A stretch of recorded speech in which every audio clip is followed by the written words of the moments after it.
So this week we're talking about nutrients. I'm standing here on a farm on the slopes of Kilimanjaro in Tanzania.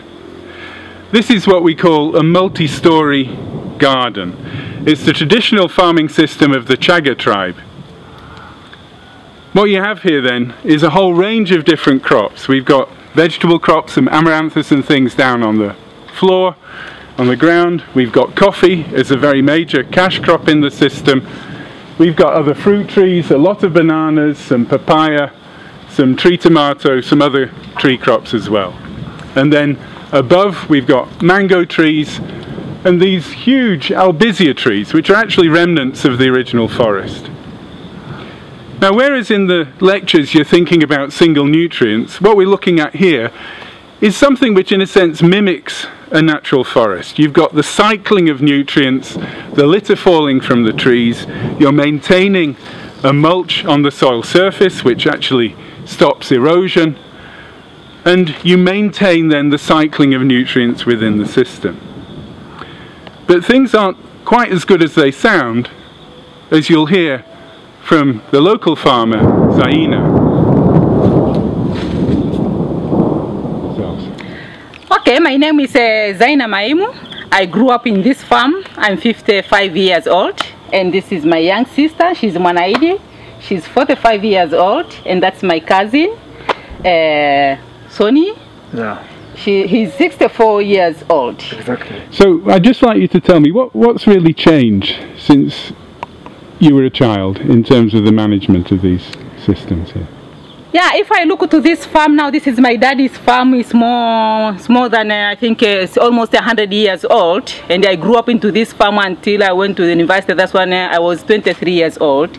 I used to work a lot in this farm as a child, and if I look now, I see a lot of change compared to the time when I was young, and I think a lot of change is very much related to management of the farm. Yeah. So and it's very much related to the nutrients, because in the past, when we grew up, we used to have a lot of cows. My dad used to have a lot of cows, my parents, not my daddy. Ooh. And then we used to bring a lot of grass from the other fields downhill, in fact, and also from the banana leaves we put into the animals' shed, and that produced a lot of manure. And that manure we used to bring them back to the farm, to the coffee farm. And then I think that gave a lot of nutrients to the coffee banana system. So how is the farm managed now? What fertilization do you use in the coffee now? You can say that there is no fertilization at all, because now the cattle are few. My sister now, she's managing the farm, in fact, with mama who is sick. So she's doing very minimal management. She's putting no manure, nor from the cow. She has now only 2 cows, and she's using now modern cattle shed, and she has put the concrete there. She's just cleaning the animal shed by using the water pipe. So the manure is not coming back to the farm. And do you think that the production has changed, the bananas and the coffee? Banana production has changed tremendously. When I was young, you could hardly lift a bunch of banana, was not less than 50 kilos.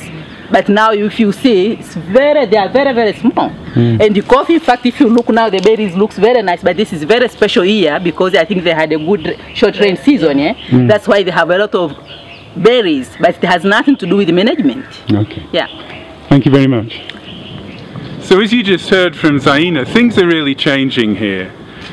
Production's going down because this cycling of nutrients, which was in the past so much dependent on cattle manure, is really breaking down. And we have to ask questions really about what the future sustainability of such a system is, unless we can really think of different ways of bringing more nutrients into the system. You might have heard from the background noise that we were chased away from the farm yesterday by a thunderstorm. What we saw yesterday in terms of the fall of productivity of that beautiful integrated agroforestry farm is symptomatic of what's happening across Africa today. Although in the past cattle manure was used as the primary source of nutrients, and it's a rich blend of all the different nutrients needed for plant growth, both the micro and the macronutrients, it's in short supply. That means that with the rising population and the shortage on land, that we've got to find new ways of bringing nutrients into the system. but that's something we'll discuss in the last week of the course. For this week, we're focusing on the role of each of the individual nutrients for plant nutrition and for crop production as limiting factors. So enjoy the course.